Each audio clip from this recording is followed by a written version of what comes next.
कृषि कानून में कमी को लेकर विदेशों में भी हलचल। सेना के जवानों के समर्थन के बाद तेज हुआ किसान आंदोलन। अब क्या हल निकालती है केंद्र सरकार? 3 कृषि कानूनों के खिलाफ चल रहे किसान आंदोलन को 30 दिन हो गए हैं। केंद्र सरकार की लाख कोशिशों के बाद भी किसान किसी भी हाल में बिल को वापस किए बिना आंदोलन खत्म करने को राजी नहीं है। सरकार बिल में संशोधन का भी प्रस्ताव दे चुकी है, लेकिन किसान संगठन किसी भी हाल में झुकने के लिए तैयार नहीं हो रहे। ऐसे में ही केंद्र सरकार के लिए एक और नई मुसीबत सामने आ गई है।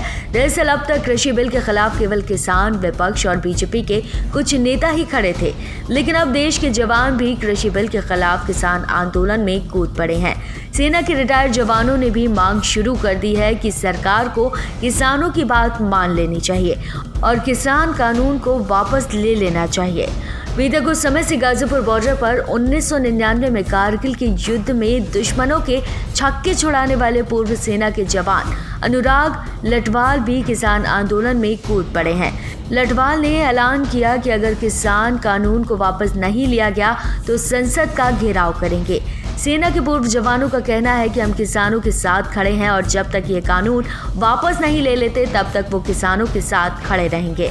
अनुराग लटवाल ने किसान आंदोलन को समर्थन देने के बाद गोदी मीडिया के लोग और कुछ चंद भक्त अनुराग लटवाल को ही देशद्रोही कहने लगे हैं।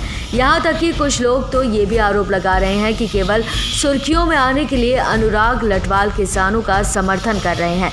तो वहीं कनाडा के अलावा अमेरिकी संसद में भी किसान आंदोलन को उठाया गया। यहाँ तक कि 7 सांसदों ने माइक पोम्पियो को खत लिखकर इस पर भारत से चर्चा करने तक की मांग की है। अब ऐसे में सवाल ये उठता है कि जब तक कृषि कानून के खिलाफ अंतर्राष्ट्रीय स्तर पर भी विरोध होने लगे हैं तो कहीं न कहीं कृषि बिल में कोई कमी तो है। अब देखना यह है कि केंद्र सरकार आज होने वाली किसान संगठन से बातचीत में क्या हल निकालती है।